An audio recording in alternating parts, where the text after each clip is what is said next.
Thank you so much. എനിക്ക് എന്താ പറയണേന്ന് അറിയില്ല. ആസ് എ ടെക്നീഷ്യൻ അതേ പറയാം. ഈ വലിയ സിനിമയുടെ ഈ നല്ല സിനിമയുടെ ഭാഗമാകാൻ പറ്റിയത് ഒരുപാട് സന്തോഷം. ലാൽ സാറിനെയും പ്രിയാമണിയും എല്ലാവരെയും ഒരു ഡിസൈനർ എന്ന നിലയിൽ അവരുടെ കൂടെ വർക്ക് ചെയ്ത് ഈ സിനിമ അതിൽ എനിക്ക് തോന്നുന്ന എല്ലാം ഏകദേശം ഒക്കെ ഒത്തുവന്ന പോലെ ചെയ്യാൻ പറ്റിയിട്ടുണ്ടെന്ന് തോന്നുന്നു. അതിൽ ഒരുപാട് സന്തോഷം. പിന്നെ ഈ സിനിമ എൻ്റെ വീട്ടിലെ സിനിമ പോലെ എല്ലാവരും ഇപ്പം ലാൽ സാറാണെങ്കിലും ലാലേട്ടനാണെങ്കിലും ആന്റണി ചേട്ടനാണെങ്കിലും പിന്നെ ഡയറക്ടർ എൻ്റെ സ്വന്തമാണ്.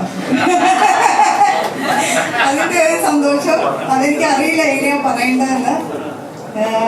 ഓരോ സിനിമ ചെയ്യുമ്പോഴും ഓരോ ദിവസങ്ങളും ഓരോ ഫീലാണ്. നാളെ നമുക്കൊക്കെ ഓക്കെ ആയിരിക്കും, ചിലപ്പോൾ കണ്ടു കഴിയുമ്പോൾ പിറ്റേ ദിവസം രാവിലെ എന്താവും. ആ രാത്രി എന്ന് പറയുന്നത് ഇപ്പം എനിക്ക് 15 സിനിമയെ പറ്റായി. ആ 15 ദിവസവും അതിൻ്റെ തലേ ദിവസത്തെ ഒരു ഫീലിംഗ് ഞങ്ങളുടെ ഒരു രാത്രിയുണ്ട്. എന്താവും, ആ ഓഡിയൻസ് എങ്ങനെ എടുക്കും, അത് നന്നായിട്ട് എടുക്കുമോ, നന്നായിട്ട് വരുമോ എന്നൊക്കെ ഒരു അതെല്ലാ പ്രാവശ്യവും അതുപോലെയാണ്. പക്ഷെ എന്തോ ഈ സിനിമ എനിക്കറിയില്ല ആ മാജിക് എന്താണ്. ആ മാജിക് എന്താണെന്ന് അറിയാമെങ്കിൽ നമുക്ക് എല്ലാ സിനിമയും അങ്ങനെ ചെയ്യാൻ പറ്റും. പക്ഷെ എന്താണെന്നറിയില്ല. സ്ക്രിപ്റ്റ് വായിച്ചപ്പം നമ്മുടെ പിള്ളേർ പറഞ്ഞ പോലെ ഇത് ചെയ്യണോ. ഈ എൻ്റെ ചെറിയ മോളെ ചോദിച്ചു, ഡാഡി ഒന്നുകൂടി ആലോചിക്കണം ഈ സിനിമ ചെയ്യണോ എന്ന്. അതും ശാന്തിയുടെ മുമ്പ് എന്നാണ് ചോദിക്കുന്നത്. അപ്പം എനിക്ക് ആദ്യം പെട്ടെന്നൊന്ന് പാനിക്കായി, ശാന്തി അത് എങ്ങനെ എടുക്കുന്നു. അവള് ഓപ്പൺ ആയിട്ട് ചോദിക്കുകയാണ്, ഈ സിനിമ ചെയ്യണോ ഡാഡി ഒന്നുകൂടെ ആലോചിക്കണം എന്ന് പറഞ്ഞു. അത് കഴിഞ്ഞ് പിന്നെ ഈ സിനിമ വന്നു.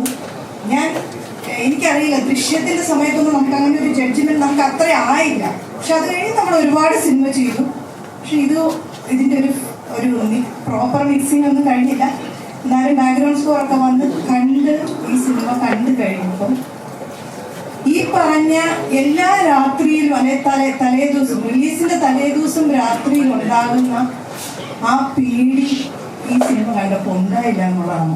പക്ഷെ ഇത് നേരത്തെ നമുക്ക് പറയാൻ പറ്റില്ല. റിലീസ് ചെയ്ത് ഇന്നിപ്പോൾ ഇതൊരു സക്സസ് ആയപ്പോൾ നമുക്ക് പറയാൻ പറ്റുന്നു. എനിക്കറിയില്ല ആ മാജിക് എന്താണെന്ന് അറിയില്ല. എന്തോ ഇത് വർക്കാവും. കാരണം ഞാൻ ജിത്തുവിനോട് ഒരിക്കലും പറയില്ല ജിത്തു ഇത് വർക്കാവും ഒരിക്കലും പറയാം. നമ്മുടെ എന്തെങ്കിലും അതിൻ്റെ നെഗറ്റീവ് ഉണ്ടെങ്കിൽ എപ്പോഴും ഇങ്ങനെ അതൊരു നല്ലതിന് പറയുന്നത്. ഇനി അതെല്ലാം വർക്കായില്ലെങ്കിലോ എന്ന് പറയുന്നതാണ്. പക്ഷേ ഈ സിനിമ കണ്ടു കഴിഞ്ഞപ്പം ഇത് വർക്കാവും ജിത്തു, ഇത് ഓടും. എന്താണ് മാജിക് എന്ന് എനിക്കറിയില്ല. ദൈവം തോന്നിപ്പിക്കുന്നതാവാം, എല്ലാം ദൈവാനുഗ്രഹം. അങ്ങനെ പിന്നെ ഓഡിയൻസിനോടാണ് ഒരുപാട് നന്ദി പറയാനുള്ളത്. ജിത്തുവിൻ്റെ പ്രത്യേകിച്ച് ഒരു ത്രില്ലർ ചെയ്തുകൊണ്ടിരുന്നു, ത്രില്ലറെ അക്സെപ്റ്റ് ചെയ്യുള്ളൂ എന്നുള്ളൊരു പേടിയിലോട്ട് നമ്മൾ എത്തിക്കഴിഞ്ഞു. പക്ഷേ മീഡിയ ഒരുപാട് ഹെൽപ്പ് ചെയ്തു. ജിത്തു ഓപ്പണായിട്ട് പറഞ്ഞു ഇതൊരു ത്രില്ലറാണ്, ഇതൊരു കോഡ്റൂം ഡ്രാമയാണ്, ഒരു ഇമോഷണൽ കോഡ്റൂം ഡ്രാമയാണെന്ന് പറഞ്ഞു.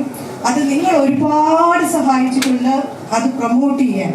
ആ പ്രൊമോട്ട് ചെയ്ത അതിൻ്റെ ഒരു ഗുണം ഒരുപാട് ഈ സിനിമയ്ക്ക് ഉണ്ടായിട്ടുണ്ട്. ആളുകൾ വന്ന് കണ്ടിട്ട് ഓരോ കമൻസ് പറയുമ്പോഴും അവർ പറയുന്നത് അദ്ദേഹം പറഞ്ഞിട്ടുണ്ടല്ലോ ഇതൊരു ഇമോഷണൽ കോഡ്റൂം ഡ്രാമയാണെന്ന്. അതേ സെൻസിൽ എല്ലാവരും അത് എടുത്തു, ഓഡിയൻസ് അക്സെപ്റ്റ് ചെയ്തു. എല്ലാവരോടും നന്ദി. എനിക്കറിയില്ല, ഓരോരുത്തരുടെ പേരെടുത്ത് പറയുന്നില്ല. ലാലേട്ടനോട് ഒരുപാട് നന്ദി. ആന്റണി ചേട്ടൻ നന്ദി പറയുന്നില്ല, ഞങ്ങളുടെ ഫാമിലി പോലെയാണ്, അതുകൊണ്ട് നന്ദി പറയുന്നില്ല. ചേച്ചി ശാന്തി ശിവമോൻ ഞങ്ങളുടെ വീട്ടിലെ പോലെ തന്നെയാണ്. ഞങ്ങളുടെ ഏറ്റവും ബെസ്റ്റ് ഫ്രണ്ടാണ്. അടിയൊക്കെ കൂടുന്നുണ്ട് ഇടയ്ക്ക്, എന്നാലും കുഴപ്പമില്ല. അത് കുറച്ച് കഴിയുമ്പോൾ പഞ്ചപ്പായി പോകും. റൈറ്റർ എന്നുള്ള നിലയിൽ ഞാൻ പറയുന്നില്ല, എല്ലാവരും കണ്ടല്ലോ. As a friend, as A family member എല്ലാവർക്കും നന്ദി, ഒരുപാട് നന്ദി. Thank you.